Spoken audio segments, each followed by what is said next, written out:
کہتے ہیں ماہ شعبان المعظم کی دوسری جمعرات اور دوسرے جمعۃ المبارک کے دن جو شخص بھی یہ دو عمل کر لیتا ہے اس کی دو نسلیں آباد ہو جاتی ہیں۔ اس عمل کی بدولت اس کی بھی بخشش ہو جاتی ہے، اس کے والدین کی بخشش ہو جاتی ہے، اس کے گھر والوں کی بخشش، اور اس کا گھر مال و دولت سے بھر جاتا ہے، اور وہ بندہ کبھی بھی اللہ کے فضل اور اللہ کی رحمت سے کسی کا محتاج نہیں ہوتا، کیونکہ اس نے پڑھنا کیا ہے، یا حیو یا قیوم، یا حیو یا قیوم۔ اور یہ عمل اتنا طاقتور ہے کیونکہ اس کے اندر انا اعطیناک الکوثر بھی موجود ہے، اور یہ اللہ تعالیٰ کے دو اسماء مبارکہ ہیں، اور یہ قرآن کریم کی اس عظیم آیہ مقدسہ میں الفاظ آئے ہیں جس کو قرآن مجید کی سب سے عظمت والی آیہ مقدسہ کہا جاتا ہے، یعنی آیت الکرسی کے اندر، جیسے اللہ لا الہ الا هو الحی القیوم، یہ اس کے اندر یہ الفاظ یا حیو یا قیوم کے موجود ہیں۔ لوگ شاید اس عمل کو طاقتور نہیں سمجھتے، لیکن اللہ والے فرماتے ہیں اگر کسی بندے کو پتہ چل جائے اس عمل کی طاقت کتنی ہے تو وہ ساری زندگی ایک جگہ ایک پاؤں پہ کھڑا ہو کے اس کو پڑھتا رہے، کیونکہ اس کے پڑھتے ہی اس بندے کی قسمت بدل جاتی ہے، اس کے حالات بدل جاتے ہیں، وہ جو کچھ مانگتا ہے اللہ اپنے فضل اور اپنی رحمت کے ذریعے اپنے بندے کو عطا کر دیتا ہے۔ عمل انتہائی آسان سا ہے لیکن اتنا پرتاثیر ہے کہ اس عمل کی برکت اس قدر ملتی ہے، کہتے ہیں کہ رزق کے بند دروازے کھل جاتے ہیں، اور رکی ہوئی شادی ہو یا نوکری کے مسائل ہوں فوراً ایک ہی دن کے اندر حل ہو جاتے ہیں۔ کہتے ہیں بیمار ہوں تو شفا کی نیت سے پڑھ لیں، پریشان ہوں تو پریشانی کے خاتمے کی نیت سے پڑھ لیں، دل بے سکون ہو تو سکون حاصل کرنے کے لیے پڑھ لیں، اگر زندگی میں اندھیرا ہے، زندگی اندھیروں میں ڈوب چکی ہے تو اللہ سے روشنی حاصل کرنے کی نیت سے پڑھ لیں۔ جو بھی مقصد ہے، جو بھی حاجت ہے، جو بھی ارادہ ہے، جو آرزو ہے، آپ اس کی تمنا کر کے، اس کی نیت کر کے اس عمل کو پڑھنا شروع کر دیں، الحمدللہ اللہ کا اس قدر فضل برستا ہے کہ تمام معاملات ایک ہی دن کے عمل سے حل ہو جاتے ہیں۔ عمل آپ نے 2 دن پورے کرنا ہے، جمعرات کے دن بھی اس کو پڑھنا ہے اور جمعۃ المبارک کے دن بھی اس کو پڑھنا ہے۔ بس اس کی ترتیب اور طریقہ کار کچھ اس طرح ہے کہ آپ جب اس عمل کو پڑھیں گے تو عمل کرنے کے بعد چاہے آج جمعرات کے دن یا جمعۃ المبارک کے دن جیسے آپ کے لیے آسانی ہو، سب سے پہلے عمل کو سمجھیے گا، اور ایک چیز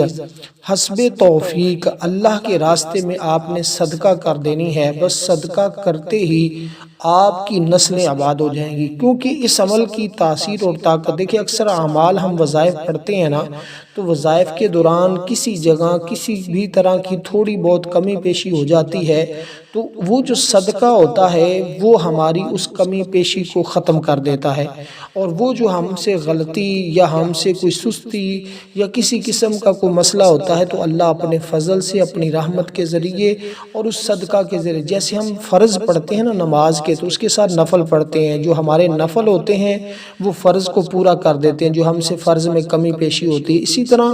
اعمال کے اندر اس کی کامیابی کے لیے صدقہ انتہائی ضروری ہوتا ہے، کیونکہ اسلام میں صدقہ نہایت عظیم عبادت قرار دیا گیا ہے۔ تو وہ کیا ہے صدقہ؟ صرف اور صرف 10 روپے کی ٹافیاں لے کر بھی آپ بانٹ سکتے ہیں، چاہے ایک مٹھی چاولوں کی بھی صدقہ کر سکتے ہیں، یا ایک مٹھی گندم کی بھی جانوروں پرندوں کو آپ ڈال سکتے ہیں،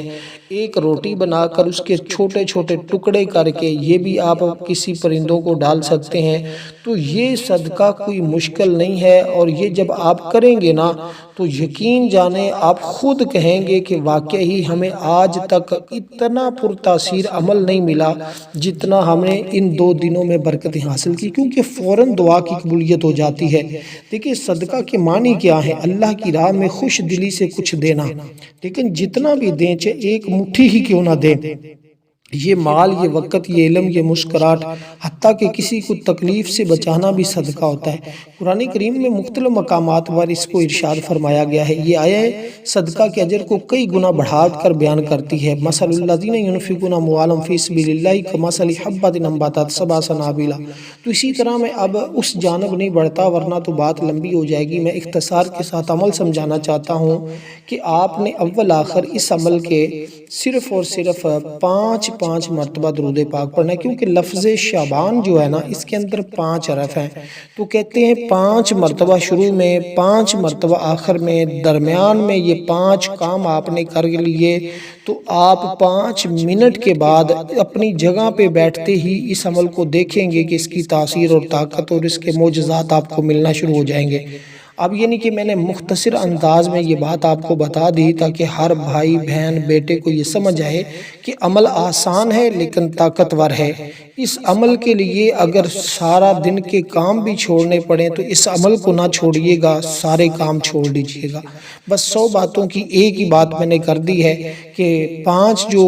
حرف کی تعداد ہے نا اس کے برابر ہم نے درود پاک پڑھ لیا۔ سب سے پہلے ہم نے جو چیز پڑھنی ہے، درود پاک سے پہلے تعوذ اور تسمیہ ہم نے صرف اور صرف 3 مرتبہ الگ الگ پڑھنا ہے، یعنی اعوذ باللہ من الشیطان الرجیم، اعوذ باللہ من الشیطان الرجیم، اعوذ باللہ من الشیطان الرجیم، پھر پڑھیں گے بسم اللہ الرحمن الرحیم، بسم اللہ الرحمن الرحیم، بسم اللہ الرحمن الرحیم۔ تو اس کے بعد ہم نے فوراً 3 مرتبہ ہی اپنے مقصد اور حاجت کی نیت کرنی ہے۔ اس سے بڑھ کر آسان لفظوں میں اور کیسے سمجھاؤں؟ اس کے باوجود بھی اگر کوئی اس کی برکتیں نہ حاصل کر سکا تو اس کی اپنی قسمت ہے، ورنہ عمل میں کوئی ایسی بات نہیں ہے کہ یہ عمل قسمت نہ بدلے، یہ عمل تقدیر بدل دے گا، یہ عمل مقدر سنوار دے گا۔ اس لیے آپ اس ترتیب کے ساتھ پڑھیں گے تو زندگی میں انقلاب برپا ہوگا۔ تو درود ابراہیم ہی آپ نے پڑھنا ہے جو ہم نماز کے اندر پڑھتے ہیں۔ تو درود ابراہیم پڑھنے کے بعد آپ نے پہلی تسبیح جو پڑھنی ہے نا، دیکھیں نیت پہلی چیزیں آپ نے اس میں بھی کمی پیشی نہیں کرنی، اس کی بھی ترتیب وہی اور طریقہ کار وہی رکھنا ہے۔ اور اس کے بعد آپ نے درود پاک پڑھ کر آپ نے درود پاک سے پہلے نیت کر لی، اس کے بعد درود پاک پڑھا، درود پاک پڑھنے کے فوراً بعد اب آپ نے یہ پہلے نمبر پہ تسبیح پڑھنی ہے جس کی تعداد ہے 70 مرتبہ۔ اور 70 مرتبہ جب کوئی بندہ پڑھتا ہے نا تو اللہ تعالیٰ اس کی زندگی بھر کی خطاؤں کو معاف فرما دیتے ہیں۔ دیکھیں یہ جمعرات کا دن وہ دن ہے جس کی عظمت اور فضیلت اتنی زیادہ ہے، کیونکہ جمعرات اور پھر ماہ شعبان المعظم کی جمعرات، اور یہ تو اتنا کمال درجہ ملتا ہے نا۔ بزرگان دین اکثر اس کے بارے میں کہا کرتے تھے اگر تم دنیا اور آخرت کی کامیابیاں چاہتے ہو نا اور اپنی ہر دعا کی قبولیت چاہتے ہو تو پھر اس طرح کے موقع ضائع نہ کیا کرو، کیونکہ جس نے اس طرح کا موقع ضائع کر دیا وہ بہت بڑی برکت سے محروم رہ جاتا ہے، وہ بہت بڑے انعامات سے محروم رہ جاتا ہے۔ اس لیے اکثر لوگ اس وجہ سے محروم رہ جاتے ہیں کہ وہ ان دنوں کی اہمیت کو نہیں سمجھتے اور اس طرح کے اعمال کی اعمال کو اہمیت نہیں دیتے۔ وہ کہتے ہیں یہ تو یا حی یا قیوم ہم نے بہت پڑھا ہے، لیکن ان کو پتہ نہیں کہ ان دنوں میں اس کا پڑھنا یہ کتنا افضل اور کس قدر انعامات کی بارش کرواتا ہے۔ اس لیے جب خاص دن ہو، خاص عبادت ہو، خاص تسبیحات ہو، خاص عمل ہو تو اس کو چھوڑنے والا شخص میری سمجھ سے باہر ہوتا ہے۔ اسلام میں بعض دنوں کو خاص فضیلت حاصل ہے جن میں جمعرات اور جمعہ کو نمایاں مقام حاصل ہے۔ یہ دونوں دن عبادت، دعا، درود پاک اور ذکر اور روحانی ترقی کے لیے نہایت بابرکت ہے۔ قرآن و حدیث اور بزرگان دین کے اقوال میں ان دنوں کی خاص اہمیت بیان کی ہے۔ اللہ تعالیٰ نے وقت پیدا فرمایا اور بعض اوقات کو بعض پر فضیلت عطا فرمائی، جیسے رمضان المبارک کا مہینہ ہے، لیلۃ القدر ہے، شب برات ہے، شب جمعہ ہے، اسی طرح جمعۃ المبارک کا دن ہے، جمعرات کا دن ہے، اور اسی طرح جمعرات کا وہ دن ہے جس میں جمعہ کی تیاری کی جاتی ہے۔ اس دن عبادت کا اہتمام کیا جاتا ہے۔ جمعرات کو اعمال اللہ کی بارگاہ میں پیش کیے جاتے ہیں، اور جمعرات کا اکثر حضور علیہ الصلوۃ والسلام روزہ رکھنا پسند فرماتے تھے اور رکھتے تھے۔ اور اسی طرح فرمایا کہ اس دن کی خاص گھڑیوں میں جب بندہ دعا کرتا ہے نا، دیکھیں آج پورا دن آپ کے پاس موجود ہے۔ آج اگر آپ یہ عمل زہر کے بعد پڑھتے ہیں تو جمعہ کو بھی آپ زہر کے بعد ہی پڑھیں۔ آج اگر اس کو آپ 10 بجے پڑھتے ہیں تو کل بھی جمعے کے دن بھی 10 بجے ہی پڑھیں۔ تو یہ 2 دن جو آپ کے لیے ہے نا یہ بڑے اہم اور بڑے قیمتی ہو سکتے ہیں اگر آپ اس عمل کو پڑھتے ہیں۔ یہ 2 دن 2 راتیں کیا یہ آپ کی ساری زندگی بڑی قیمتی بنا سکتے ہیں، کیونکہ ہر شخص اس بندے کی قسمت پر تعجب کرے گا، رشک کرے گا، اس کو خود فخر ہوگا کہ کیا ہی اللہ نے مجھے قسمت دی ہے۔ کیونکہ اس مہینے میں ہر شخص جانتا ہے رزق لکھا جاتا ہے، اولاد لکھی جاتی ہے، زندگی لکھی جاتی ہے، موت لکھی جاتی ہے، جو کچھ اللہ نے اپنے بندے کو عطا کرنا ہے وہ سب کچھ لکھا جاتا ہے۔ دیکھیں جمعہ ہفتے کا سب سے افضل ترین دن ہوتا ہے، اس لیے اسے سید الایام کہا جاتا ہے۔ تو اس لیے قرآن کریم میں اس کے حوالے سے اللہ تعالیٰ نے پوری قرآن کی ایک سورت کا نزول فرمایا ہے۔ اب آپ نے صرف پہلے نمبر پر اسی ترتیب کے ساتھ جب عمل کرنا ہے تو جو تسبیح میں نے آپ کو بتائی ہے صرف اتنے سے الفاظ ہیں، استغفر اللہ ربی، استغفر اللہ ربی، استغفر اللہ ربی، صرف اتنے سے الفاظ ہیں، اور اس کو پڑھتے ہوئے آپ اندازہ کر لیں کہ کتنا سا ٹائم، اس کے اندر بھی دو چیزیں موجود ہیں، اس کے اندر بھی دو چیزیں موجود ہیں، عمل بھی 2 دن کا ہے، اور یا حی یا قیوم کے اندر بھی 2 موجود ہیں اس میں مبارک۔ اسی طرح یہ جو خاص قسم کے خاص اعمال ہوتے ہیں نا، یہ ان اعمال کا تب پتہ چلتا ہے جب بندہ اسی ترتیب کے ساتھ ان کو پڑھتا ہے۔ اس لیے کہ جمعہ کا دن، اور پھر آپ کو جیسے میں نے کہا ہے کہ اس کے بعد آپ نے صدقہ کرنا ہے۔ دیکھیں اس دن میں نبی علیہ الصلوۃ والسلام نے ہمیں کثرت کے ساتھ درود پڑھنے کے لیے بھی حکم دے رکھا ہے، تو اس لیے کیونکہ یہ دعاؤں کی قبولیت ہوتی ہے، کہتے ہیں جمعرات کے دن صدقہ دینا یہ بڑے اجر اور بڑے ہی ثواب کا کام ہے۔ اکثر لوگوں کو، اپنے بچوں کو ٹافیاں بھی بانٹتے ہوئے لوگوں کو دیکھا ہوگا، کیونکہ بزرگان دین فرماتے ہیں، اولیاء فرماتے ہیں صدقہ مشکلات کا پہلا حل ہے۔ صدقہ دینا آخرت کی کامیابی، رزق، شفا، حفاظت، اللہ کی رضا کا ذریعہ ہے۔ ہمیں اپنی زندگی میں صدقہ کو لازمی بنا لینا چاہیے۔ اللہ ہمیں کثرت سے صدقہ کرنے کی توفیق عطا کرے، یہ ضرور دعا کرتے رہنا چاہیے۔ تو اللہ کے نزدیک تھوڑا مگر خلوص سے دیا جائے صدقہ بھی بہت قیمتی ہوتا ہے، کیونکہ صدقے میں خلوص ہے، عاجزی ہے، احسان جتلائے بغیر ہو تو وہ آپ کے لیے اجر و ثواب کا باعث بنتا ہے، کیونکہ صدقہ مال کو نقصان اور آفت سے محفوظ رکھتا ہے۔ صدقہ قیامت کے دن بھی سایہ بنے گا جب کوئی سایہ نہیں ہوگا۔ صدقہ معاشرے میں محبت، ہمدردی، اخوت کو بڑھا دیتا ہے۔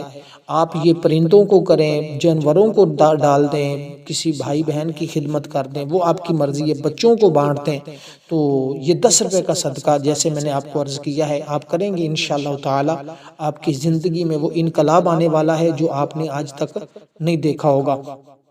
اب اس کے پڑھنے کے بعد دوستو آگے جو آپ نے پڑھنی ہے یہ بڑا مختصر سا درود پاک ہے۔ ایک تو آپ نے شروع میں پڑھا تھا، ایک اب آپ نے یہ درمیان میں پڑھ رہے ہیں، یہ بڑا مختصر ہے، اور اس کی تعداد جو ہے وہ بھی میں آپ کو عرض کرتا ہوں، پہلے ذرا اس کو سن لیجئے گا، تو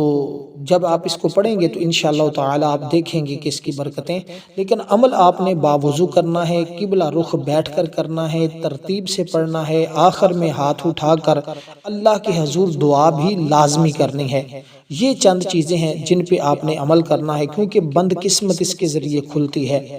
رزق، شادی، اولاد، نوکری کا جتنے بھی مسائل ہیں نا یہ حل ہو جاتے ہیں، اس کے ذریعے خوف ختم ہو جاتا ہے، اللہ پاک نظر بد سے محفوظ کر دے، دل کو سکون اور نور مل جائے، تو اس سے بڑھ کر اور کیا انعام چاہیے بندے کو۔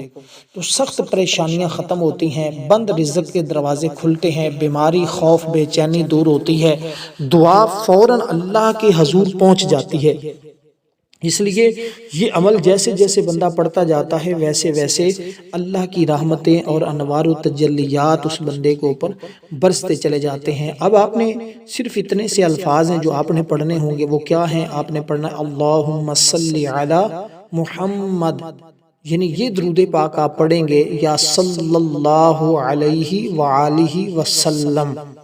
تو یہ یا اللہم صلی علی محمد، صرف اتنے سے الفاظ ہیں، اللہم صلی علی محمد، اللہم صلی علی محمد۔ آپ نے اس طرح پڑھتے جانا نا، اللہم صلی علی محمد 1 مرتبہ، اللہم صلی علی محمد 2 مرتبہ، اللہم صلی علی محمد 3 مرتبہ، مطلب آپ 3 1 2 3 نہیں گنیں گے ساتھ، یہ بس اپنے ہاتھ کی انگلیوں پہ ایسے کرتے جائیں گے اور اس کو پڑھتے جائیں گے۔ یہ دیکھیں اب بہت سارے لوگ جب میں پڑھتا ہوں نا اس طرح بتاتا ہوں اللہم صلی علی محمد 1 مرتبہ، تو وہ بھی ساتھ اس طرح پڑھنا شروع کر دیتے ہیں۔ آپ نے اس طرح خدارہ نہیں پڑھنا، یہ میں گنتی کے اعتبار سے بتا رہا ہوتا ہوں، اس طرح گننا بھی ہے، لیکن آپ نے صرف تسبیح کا ایک دانہ سائیڈ پہ رکھتے جانا ہے اور اس کو پڑھتے جانا ہے۔ تو ساتھ 1 2 3 آپ کو منہ سے بولنے کی ضرورت نہیں ہے، آپ نے صرف تسبیح کے دانوں کو نیچے نیچے کرتے جانا ہے، یا آپ کے پاس کاؤنٹ والی تسبیح ہے تو اس کے اوپر آپ نے اسی ترتیب کے ساتھ اس کو پڑھتے جانا ہے۔ تو یہ جو ترتیب ہے اس کا آپ نے خاص خیال رکھنا ہوگا۔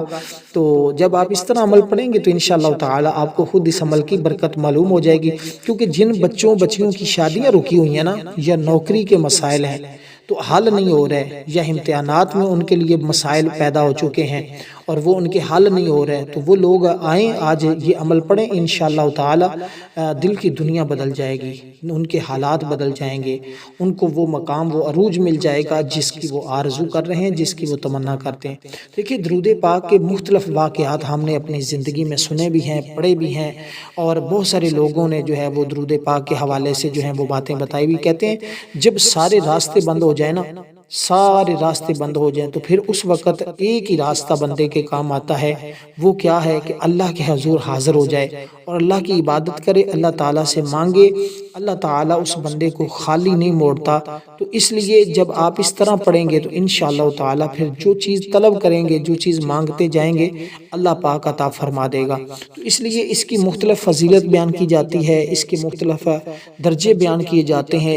اور آقا علیہ الصلوۃ والسلام نے اس کی فضیلت پر بہت ساری احادیث موجود ہیں، قرآن کریم کی آیات موجود ہیں، اور بھی اس کے حوالے سے مختلف چیزیں ہمارے سامنے موجود ہیں۔ اس لیے کوشش کریں کہ آپ اس عمل کو پڑھیں، اور انشاءاللہ تعالی، لیکن میں وہی بات بار بار دہرا رہا ہوں کہ جیسے جیسے پڑھتے جائیں گے ویسے ویسے تمہیں اس عمل کی تاثیر اور طاقت کا پتہ چلتا جائے گا۔ تو اب آپ نے کرنا کچھ اس طرح ہے کہ جب آپ درود پاک یہ والا پڑھ لیں جو میں نے آپ کے سامنے عرض کیا ہے، اس کے بعد اب قرآن کریم کی آپ نے وہ سورہ مبارکہ پڑھنی، کیونکہ درود شریف وہ عظیم عبادت ہے جس میں اللہ تعالیٰ کے محبوب خاتم النبیین صلی اللہ علیہ وسلم پر رحمت، سلامتی اور برکت کی دعا کی جاتی ہے۔ درود پڑھنا صرف ایک عبادت ہی نہیں بلکہ ایمان کی علامت ہے، محبت رسول کا اظہار ہے، قرب الہی کا ذریعہ ہے۔ قرآن و حدیث میں اس کی بے شمار فضیلت بیان کی گئی ہے، جیسے کہ ان اللہ و ملائکتہ یصلون، مشہور آیہ مقدسہ قرآن کریم کی۔ پھر جو شخص نبی علیہ الصلوۃ والسلام پر درود پڑھتا ہے وہ اپنے ایمان کی تجدید کرتا ہے۔ درود دل میں محبت رسول کو زندہ کرتا ہے، ایمان کو تازگی بخشتا ہے، نبی علیہ الصلوۃ والسلام کی تائید حاصل ہوتی۔ جو شخص، حضور فرماتے ہیں، مجھ پر ایک مرتبہ درود بھیجتا ہے، اللہ پاک 10 بار رحمت نازل فرماتا ہے، پھر یہ گناہوں کو مٹا دیتا ہے، اور کہتے ہیں اس کے ذریعے صغیرہ گناہ معاف ہوتے ہیں، دل پاک ہوتا ہے، روحانی بوجھ ہلکا ہو جاتا ہے، اور فرمایا اس سے ہر غم، فکر، پریشانی کا بہترین علاج ہے۔ جو شخص مشکل وقت میں پڑھتا ہے اللہ تعالیٰ اس کے لیے آسانی کے دروازے کھول دیتا ہے، اس سے رزق کی تنگی سے بندہ نکل جاتا ہے، قرضے اتر جاتے ہیں، حلال رزق میں اضافہ ہو جاتا ہے۔ درود کے بغیر دعا آسمان تک نہیں پہنچتی، حضور نے فرمایا دعا زمین اور آسمان کے درمیان معلق رہتی ہے جب تک میرے حبیب پر درود پاک نہ بھیجا جائے۔ اس لیے دل کو سکون دے گا، بے چینی ختم ہوگی، وسوسے دور ہوں گے، اور یہ قیامت کے دن بھی اس بندے کے لیے نجات کا ذریعہ بنے گا، کیونکہ اس کے اندر شفا بھی ہے۔ حضور فرماتے ہیں درود پڑھنے والا حضور کی شفاعت کا حقدار بنتا ہے، فرشتے اس بندے کے حق میں دعا کرنے لگ جاتے ہیں جو بندہ درود پڑھتا ہے۔ اس سے درود پر دل، چہرے اور اعمال میں نور پیدا کر دیتا ہے، یہ قبر میں بھی روشنی کرتا ہے، کام آسان ہو جاتے ہیں، رکے ہوئے کام بن جاتے ہیں، دشمن پر بندہ ہمیشہ غالب رہتا ہے، دشمن مغلوب ہو جاتا ہے۔ درود پاک کی مختلف اقسام ہیں، مختلف درود پاک ہیں، جیسے درود ابراہیم ہوتا ہے، درود ناریہ ہے، درود تنجینہ ہے، درود تاج ہے، مختصر درود پاک مختلف ہیں۔ اس لیے آپ آج جب جمعرات اور جمعہ کے دن اس طرح پڑھیں گے تو اس کو آپ نے 70 مرتبہ پڑھنا ہے۔ تو آپ کے سامنے کتنا مختصر ہے اور کتنا آسان ہے، اور جب پڑھتے جائیں گے قسم سے آپ کو اتنی لذت اور سکون آتا جائے گا نا، آپ خود حیران ہوں گے۔ اب آپ نے یہ درود پاک پڑھنا جو میں نے آپ کے سامنے ذکر کیا، کیونکہ یہ وہ عبادت ہے جس میں نہ کوئی نقصان ہے، نہ کوئی ریا ہے، بلکہ سراسر فائدہ ہی فائدہ ہے۔ دنیا میں بھی کامیابی ہے، قبر میں بھی راحت ہے، آخرت میں نجات ہے۔ تو یہ تیسرے نمبر پر میں نے آپ کو کام بتایا ہے جو آپ نے اسی ترتیب کے ساتھ کرنا ہوگا، اور پھر اسی طرح اللہ تعالیٰ کی بارگاہ سے انعامات اور برکتیں آپ نے حاصل کرنی ہوگی۔ تو یہ اب اسی طرح اب تیسرا کام جو آپ نے کرنا ہے نا، وہ قرآن کریم کی عظیم صورت ہے جو آپ نے اپنے 2 کام آپ نے کر لیے ہیں، اور اس سے پہلے جو نیت اور باقی چیزیں بتائی ہیں وہ الگ سے ہیں، یعنی جو 5 مرتبہ درود پاک پڑھا ہے اس کے بعد آپ نے 2 کام کر لیے۔ اب تیسرا کام قرآن کریم کی یہ سورہ مبارکہ ہے جس کو سورۃ کوثر کہتے ہیں۔ بسم اللہ الرحمن الرحیم، انا اعطیناک الکوثر فصلی لربک وانحر ان شانئک هو الابتر۔ تو یہ سورہ مبارکہ کے بارے میں تو ہر شخص جانتا ہے نا کہ یہ فضیلت کے اعتبار سے کتنی عظیم سورت ہے، اور اس کو پڑھنا آپ نے ہر بار بسم اللہ الرحمن الرحیم کے ساتھ ہے، اور پڑھنا کتنی بار ہے یہ بھی میں بات آپ کو عرض کر دیتا ہوں۔ تو اب یہاں تک امید ہے کہ آپ کو عمل کے حوالے سے کسی قسم کی کوئی پریشانی کا سامنا نہیں کرنا پڑے گا، کیونکہ گھر اور رشتوں میں اس کے ذریعے برکت آ جائے گی، محبتیں عطا ہوں گی، لڑائیاں گھروں سے ختم ہوں گی، دل جڑ جائیں گے، جو دل آپس میں ایک دوسرے سے دور ہوئے ہیں، دنیاوی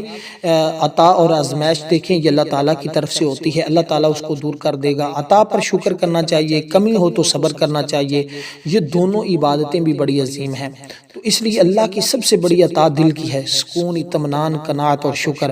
تو انسان اکثر ان چیزوں میں غافل ہوتا ہے، اس کو اس بات کی خبر نہیں ہوتی، کیونکہ اس کے پڑھنے سے آپ کا اللہ تعالیٰ دیکھیں، اللہ تعالیٰ کی ذات ایمان عطا کرنے والی ہے، اولاد دینے والی ذات اللہ کی ہے، علم عطا کرنے والی ذات اللہ کی ہے، سکون دینے والی ذات اللہ کی ہے، عزت دینے والی ذات اللہ کی ہے، محبت دینے والی ذات اللہ کی ہے، گناہوں کے بعد بھی عطا کرنے والی ذات یہ اللہ تعالیٰ کی ہے۔ وہ تو بار بار ہمارے اوپر اپنی رحمت نازل کرتا ہے، ہم ہی غفلت میں ڈوبے ہوتے ہیں، ہم ہی اس کی بارگاہ سے دور ہو رہے ہوتے ہیں۔ تو اب اس سورہ مبارکہ کو آپ نے بسم اللہ الرحمن الرحیم کے ساتھ پڑھنا ہے، اِنَّا أَعْطَيْنَاكَ الْكَوْثَرَ فَصَلِّ لِرَبِّكَ وَانْحَرْ إِنَّ شَانِئَكَ هُوَ الْأَبْتَرُ۔ یہ تیسرا کام ہے۔ اب اسی ترتیب کے ساتھ دوستو آپ جب اس سورہ مبارکہ کو پڑھیں گے اور ہماری جمعۃ المبارک کے دن خصوصی دعا ہوگی، جمعہ کے بعد جو لوگ اس دعا میں، وہ اجتماعی دعا ہوتی ہے، بہت سارے لوگ اس میں اپنا نام شامل کرواتے ہیں، جو لوگ اس دعا میں اپنا نام شامل کروانا چاہتے ہیں صرف اور صرف 10 بار درود پاک پڑھیں، کمنٹ میں نام لکھیں، انشاءاللہ تعالی دعاؤں میں شامل کر لیا جائے گا۔ تو اس سے کیونکہ رزق کے دروازے کھلیں گے، علم کے دروازے کھلیں گے، دلوں کے بند تالے کھلیں گے، حق اور باطل بھی آپ کو واضح ہو جائے گا، تمام چیزیں آپ کے سامنے ہوں گی۔ اس لیے اولیاء، بزرگان دین، صوفیاء یہ اعمال کرتے رہے، اللہ تعالی اندھیری زندگیوں سے نجات ملتی رہی، حسد کرنے والوں کا کچھ نہیں بنے گا، جادو کرنے والوں کا کچھ نہیں بنے گا، اللہ تمہارا محافظ ہوگا، اللہ تمہاری حفاظت کرنے والا ہو، جس کی اللہ حفاظت کرے دنیا کی کوئی طاقت اس کا کچھ بگاڑ نہیں سکتی۔ تو اب آپ نے اس سورہ مبارکہ کو پڑھنا ہے، صرف اور صرف دوستو آپ نے اس سورہ مبارکہ کو پڑھنا ہے 21 مرتبہ۔ اس کے بعد اب آپ نے یا حیو یا قیوم کا ورد کرنا ہے۔ یہ چوتھے نمبر پر جو چیز میں آپ کو بتا رہا ہوں یہ یا حیو یا قیوم ہے۔ ہر شخص جانتا ہے کہ یہ اللہ تعالیٰ کے دو ایسے اسماء مبارکہ ہیں، اللہ تعالیٰ کے دو ایسے انعام ہیں کہ ایک طویل اور مکمل مضمون اس پر بنتا ہے، لیکن میں آپ کو صرف اختصار کے ساتھ ان کے بارے میں صرف اتنا ہی بتاؤں گا کہ یہ نام انسان کا کام بگڑنے نہیں دیتے، کیونکہ سخت پریشانیوں میں، بیماریوں میں، خوف میں، بے چینی میں جب ہم اس کو پڑھتے ہیں دعا فوراً اللہ کے حضور پہنچتی ہے، دل کو سکون اور نور فوراً مل جاتا ہے۔ تو اس لیے